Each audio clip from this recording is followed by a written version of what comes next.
আপনি চুক্তিভিত্তিক নিয়োগে এখন প্রধানমন্ত্রী তারেক রহমানের রাজনৈতিক সহকারী সচিব পদমর্যাদায় আপনি এখন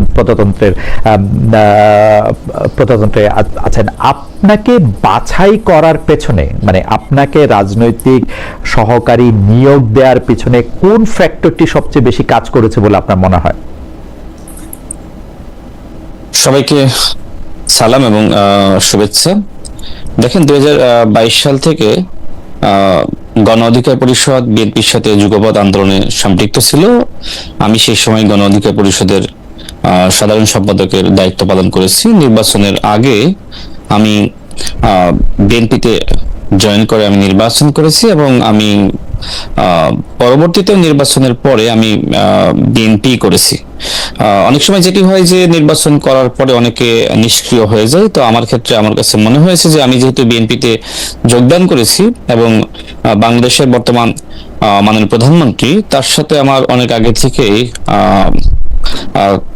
কাজ করার অভিজ্ঞতা আছে বা তার নেতৃত্ব মেনে যুগপৎ আন্দোলন, এবং সেই সময় আসলে তার সাথে দলীয় এবং ব্যক্তিগত সম্পর্ক দুটোই তৈরি হয়েছিল, যে কারণে তার উপর আস্থা বিশ্বাস রেখে আমি অনেক কাজ করেছি। এবং বিশেষ করে যে সময় 24 সালের আবারও কোটা ফিরে আসলো, আপনি নিশ্চয়ই জানেন যে 2018 সালের কোটা আন্দোলনের নেতৃত্ব আমরা দিয়েছিলাম।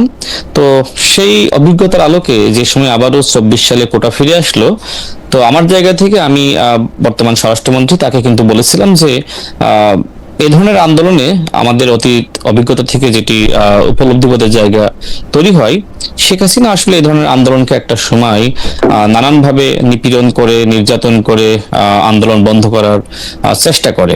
তো যখন আসলে বাধা দিবে, তখন আসলে আমাদের যারা গণতন্ত্রকামী শক্তি আছি তাদেরকে অবশ্যই প্রতিরোধ করার জন্য মাঠে থাকা উচিত, এবং সেই লক্ষ্যে আগে থেকে আমাদের পূর্ব প্রস্তুতি সেটাও থাকা উচিত। তো এই ধরনের আলোচনা আমাদের মধ্যে ছিল, এবং একই সাথে ছাত্র সংগঠনগুলোকে যুক্ত করা, সেটি নিয়েও বেশ অনেক আলাপ আলোচনা পরিকল্পনা হয়েছে।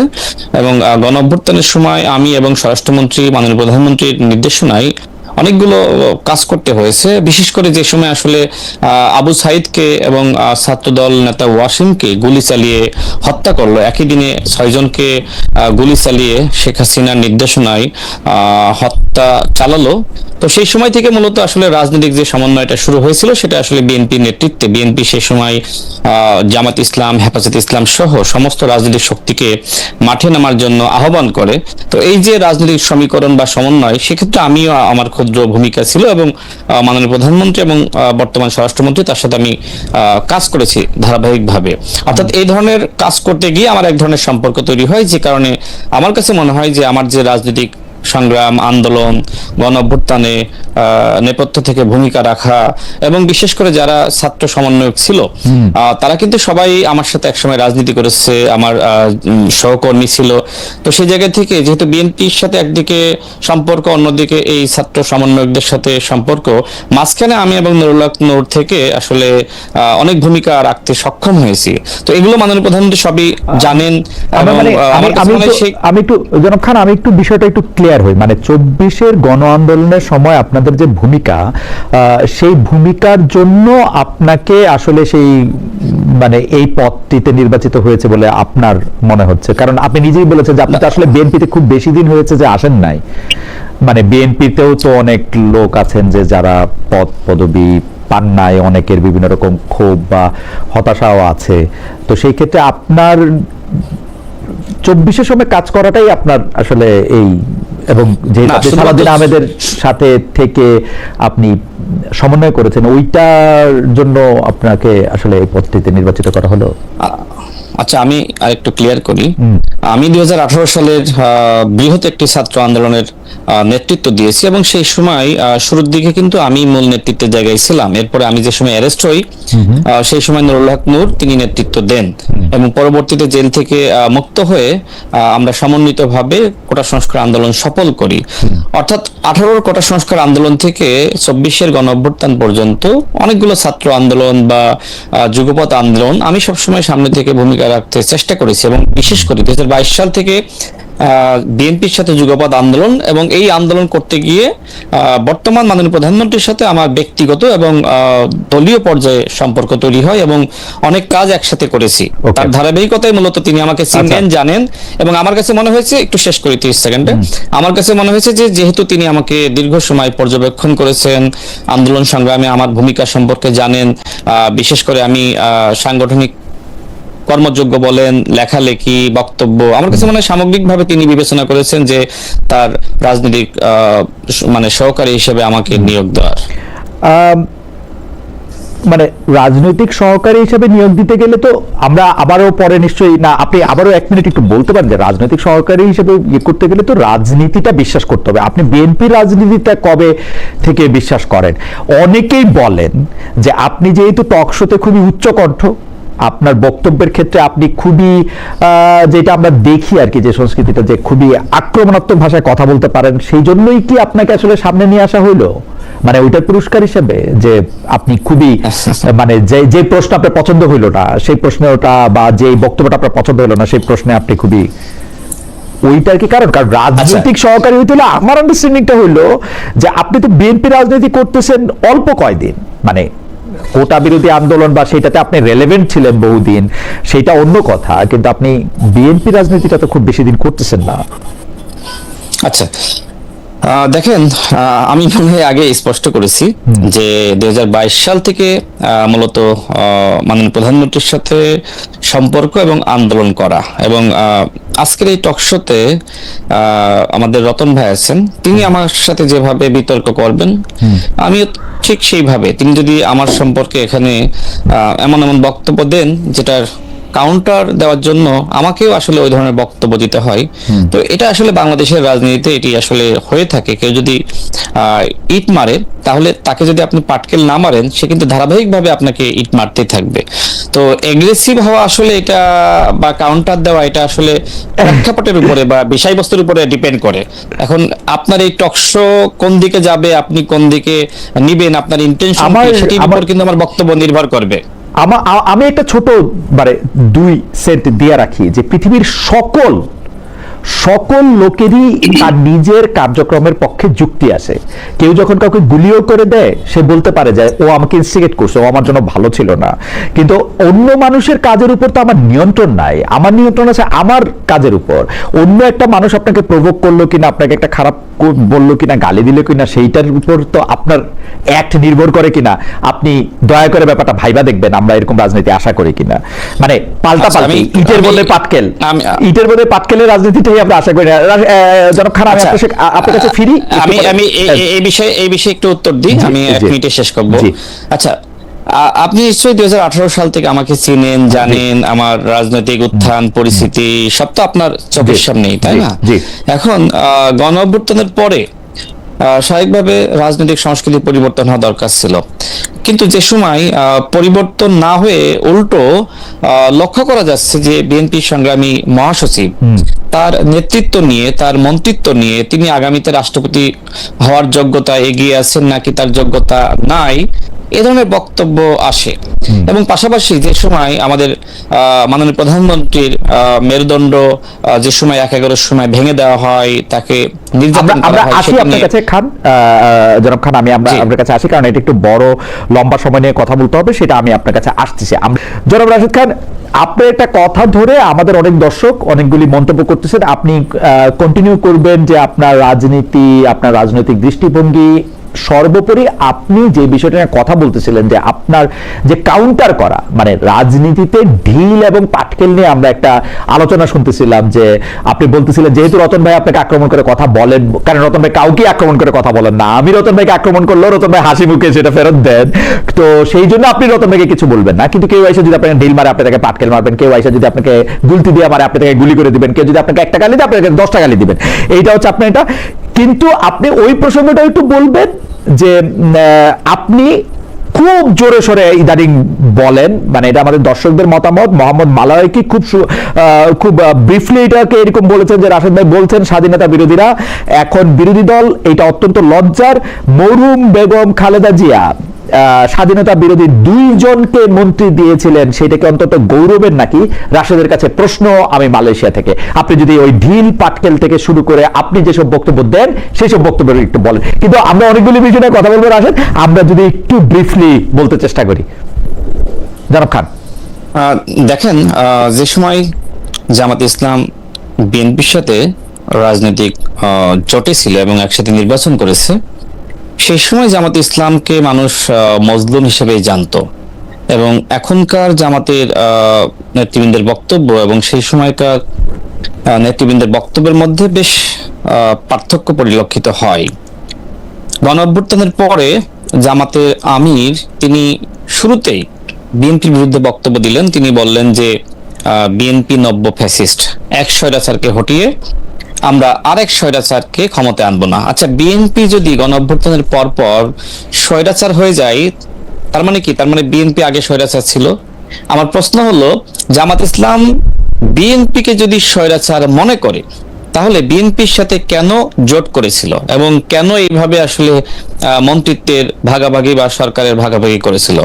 আমি এটি আসলে বোঝাতে চাই যে সময় আসলে বিএনপির সাথে জোটে ছিল, তাদের আচরণ বা যে সময় আসলে তারা অপোজিশনে ছিল বিএনপির সাথে, তাদের বক্তব্য, কথাবার্তা আর বর্তমানের কথাবার্তা, আচরণ আমার কাছে একরকম মনে হয় না। আমার কাছে মনে হচ্ছে যে জামাত ইসলাম এই মুহূর্তে প্রধান বিরোধী দল, এবং এই প্রধান বিরোধী দল হওয়ার পরে জামাত ইসলাম মজলুম থেকে জালিম হয়ে গেছে। এবং বাংলাদেশের ইতিহাসে এমনটি দেখা যায় না যে আপনি যে সময় আসলে অপোজিশনে থাকবেন সেই সময় আপনি জালিম হয়ে যাবেন। একমাত্র জামাত ইসলামের ক্ষেত্রে আমার ভিন্নতা মনে হচ্ছে। দেখেন, তাদের এমপিদের নানান ধরনের কেলেঙ্কারি, এমপিদের কেলেঙ্কারি প্রসঙ্গে একটু আমরা পরে আসি। এটা যার যার ব্যক্তি মানে ওইটা নিয়ে আমরা, আপনি এটা বলতেছিলেন যে জামায়াত যখন মজলুম ছিল তখন জামায়াতের কথা ছিল একরকম। এখন জামায়াত 2001 থেকে 2006 পর্যন্ত মন্ত্রী ছিল জামায়াতের থেকে। জামায়াতের শীর্ষ নেতৃবৃন্দদের ফাঁসি হয়েছে তারপরে, তো হঠাৎ করে জামায়াত জালিম হলো কেমনে? মানে, এবং আপনি শফিকুর রহমানের কথা বলছেন যে শফিকুর রহমান বলেছিল যে এক স্বৈরাচার থেকে আরেক স্বৈরাচার। শফিকুর রহমান কিন্তু কারো নাম বলেন নাই, তখনও বিএনপির সাথে ওরকম বৈরিতা তৈরি হয় নাই। তাহলে আপনারা কেন এটা নিজের কাছে নিলেন কেন এই কথাটা? মানে আমার যদি মানে নাম না নিয়ে কেউ বলেন যে মানে আপনারা নিজের কাছে, মানে তো কলা খাইনের মতো হইলো। আচ্ছা, শোনেন, সবসময় নাম বলা লাগে না। অনেক সময় বক্তব্য শুনলে বোঝা যায় যে তিনি আসলে কাকে বোঝাচ্ছেন। এবং এই যে নাম নেননি, তারপর আবার নাম নিয়েছেন। তিনি তার একটা বাক্যে নাম নেননি, পরবর্তী বাক্যে তিনি ওই দলের নেতার নাম নিয়েছেন বা দলের নাম নিয়েছেন। আপনি হয়তো জাস্ট অতটুকু বক্তব্য শুনেছেন, পরের বক্তব্য হয়তো শোনেননি। সিরিয়াসলি আমি ওই বক্তব্যটার মধ্যে আমি বিএনপি বলতে শুনি নাই। মানে উনি বলছেন তখন শোনেন নাই, পরে বলছেন একই বক্তব্যে না, আমি বলছি যে এখন তো শুনতেছেন। এখন শুনতেছি, রাইট, এখন তো শুনছেন, হ্যাঁ, তারপরে তো শুনেছেন। তার মানে কি? তার মানে ওই সময় তিনি কাদেরকে ইঙ্গিত করে বলেছিলেন, তার পরের বক্তব্য যদি আপনি শুনেন তাহলে তখনই বুঝছিলেন। আমি তো এখন বুঝলাম, আপনি তখন বুঝলেন। আমি কেন না, তখন আমি কেন বুঝবো না? আমি রাজনীতি করি না, আপনি তো সাংবাদিক, তাই না? আপনি অনেক কিছু, আপনার প্রফেশনালিজম, আপনি অনেক কিছু আগে বোঝেন, আমার থেকে বেশি বোঝেন। কিন্তু আমি যেহেতু রাজনীতি করি, আমাকে তো অনেক কিছু বুঝতে হয়, শিখতে হয়, আমাকে তো এই লাইনে কাজ করতে হয়। আপনি মনে করতে চাই এখন বিরোধী দল হিসেবে, জামাত ইসলামের বিরোধী দল হিসেবে এটা লজ্জার, ওই সময় সরকারি দলে থাকতেও সেটা লজ্জার ছিল না বেগম জিয়ার সময়? ওইটাই যদি একটু ব্যাখ্যা করতেন। ঠিক, আমার প্রশ্ন তো সেটি যে আপনি যেহেতু বিএনপির সাথে জোটে ছিলেন, তো সেক্ষেত্রে বিএনপির প্রতি আপনার যে ধরনের বক্তব্য থাকা উচিত, আমরা তো সেই বক্তব্য আমরা লক্ষ্য করছি না। আপনি মনে করলেন যে আওয়ামী লীগের পতন হয়েছে, এবার বিএনপির পতন। জামাত ইসলামের একটা বিশেষ সুবিধা আছে, জামাত ইসলামী সবার সঙ্গে থাকতে পারে। আওয়ামী লীগের সাথে 86 নির্বাচনে এর সাথে চলে যেতে পারে, আওয়ামী লীগের সাথে মিলে নির্বাচন করতে পারে, জামাত ইসলামী তত্ত্বাবধায়ক সরকারের জন্য বিএনপিকে ক্ষমতা থেকে সরাই দিতে পারে, আবার বিএনপির সাথে জোট করতে পারে, বিএনপি থেকে মন্ত্রী হতে পারে। জামাত ইসলামের কথাই হইতেছে না এখানে কথা হচ্ছে যে বিএনপির পক্ষ থেকে যে আচরণটা জামাত ইসলামের সঙ্গে করা হচ্ছে সেইটা ঠিক আছে কিনা, বা আপনার পক্ষ থেকে করা হচ্ছে সেইটা ঠিক আছে কিনা? আপনি মানে এখন যেটা করা হচ্ছে, এখন আপনি যেটা করতেছেন, যদি এইটা ঠিক থাকে তাহলে বেগম জিয়া ভুল ছিল। না, আমি কিন্তু জামাতের এখনকার যে আচরণ আমি সেটা নিয়ে কথা বলছি। জামাতের অতীতের আচরণ বক্তব্য সেটি নিয়ে তো আমি সমালোচনা করছি না, কথা বলছি না। না, আমি জামাতের বর্তমানের যে আচরণ, সমালোচনা, গালিগালাজ, প্রতিদিন পতনের হুমকি, এমনকি যে এনসিপির কিছু নেতৃবৃন্দের দ্বারা মানে জামাতের মুখপাত্র বানিয়ে প্রতিনিয়ত জামাতের যারা মিনিস্টার আছে, দুঃখিত, যারা বিএনপির মন্ত্রী আছে তাদেরকে গালিগালাজ করানো, এগুলো কন্টিনিউয়াসলি চলতেছে। তো এইগুলো তো আসলে আমাদের অতীতে আমরা কখনো দেখি না। এমনকি শেখ হাসিনার সময়েও এইভাবে শেখ হাসিনাকে গালিগালাজ করা বা অন্য দলকে গালিগালাজ করা, হ্যাঁ, সমালোচনা আলোচনা হয়েছে, কিন্তু এখন তো আসলে মাত্রা ছাড়িয়ে গেছে। জামাতের নেতৃবৃন্দ যে ভাষায় কথা বলছে, এনসিপি নাসিরউদ্দিন পাটোয়ারিরা যে ভাষায় কথা বলছে, এটা তো বাংলাদেশের রাজনীতি ছিল না। সুতরাং বাংলাদেশের রাজনীতিকে তারা কলুষিত করছে। এখন আমার কাছে মনে হয় যে জামাতের সাথে বা এনসিপির সাথে এখন খুব বেশি ভদ্র আচরণ করার খুব বেশি সুযোগ আছে বলে আমার কাছে মনে হয় না। তারা আপনাকে মানে যেহেতু তারা রাজনীতিকে কলুষিত করতেছে, আপনি এটাকে ডাবল কলুষিত করে এটাকে ঠিক করবেন, মানে আদমরদের ঘা মেরে তুই বাঁচা। না, ডাবল কলুষিত না। দেখেন, তারা এই ধরনের বক্তব্য আচরণের মাধ্যমে তারা আসলে রাজনৈতিক ভারসাম্যহীনতা সৃষ্টি করতেছে। এখন তারা মনে করতেছে যে আমরা যে ভাষায় বক্তব্য দিচ্ছি, হয়তো আমাদের এই ভাষার বক্তব্য বা আমাদেরকে কাউন্টার করার কেউ নাই, তারা লাগাতার বলতেই আছে। যেমন আমাদের মাননীয় প্রধানমন্ত্রীকে নিয়ে তিনি কটাক্ষ করলেন, এরপরে তার কন্যাকে নিয়ে, এমনকি তার সহধর্মিণীকে নিয়ে, এমনকি শহীদ প্রেসিডেন্ট জিয়াউর রহমানকে নিয়ে কটাক্ষ করলে এটা যদি যা যায় কটাক্ষ, এটা কিচ্ছু হয় না, এমন কিছু হয় না যে বক্তব্য আপনি কটাক্ষ করতেছেন। আপনি আমার কটাক্ষ করেন, আপনি আমার কটাক্ষ করেন, আমি আপনাকে বলি, আপনি আমার কটাক্ষ করেন, কোনো অসুবিধা নেই। আপনি আপনার একটা প্রোগ্রামে সম্ভবত আপনি আওয়ামী লীগের কোনো নেতাকে আনতে চেয়েছিলেন, তো সেই সময় আমার স্পষ্ট মনে নাই আওয়ামী লীগের কোনো নেতাকে বা শেখ হাসিনাকে আপনি কিছু প্রশ্ন করতে চেয়েছিলেন। এরপরে আপনার নিয়ে বাংলাদেশে করতে চাই, হ্যাঁ এক্স্যাক্টলি।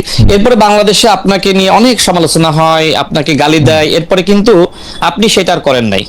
কোনটার করি নাই? শেখ হাসিনা ইন্টারভিউ দিলে এখনো করব না। আপনি একটা পোস্ট করেছিলেন আমার যতটুকু মনে আছে। আমি কোনো পোস্ট করি নাই, আমার কোনো সোশ্যাল মিডিয়ায় পোস্ট নাই। আমি বলি, আমি ঢাকা ইউনিভার্সিটিতে একটা বক্তৃতা দিতে গেছিলাম, সেই বক্তৃতার মধ্যে একজনের প্রশ্নের জবাবে আমি বলছি, আমি যদি আইন আমার ভাঙতে হয় তাইলে আমি শেখ হাসিনাকে ইন্টারভিউ করে সেই আইন ভাঙতে চাই।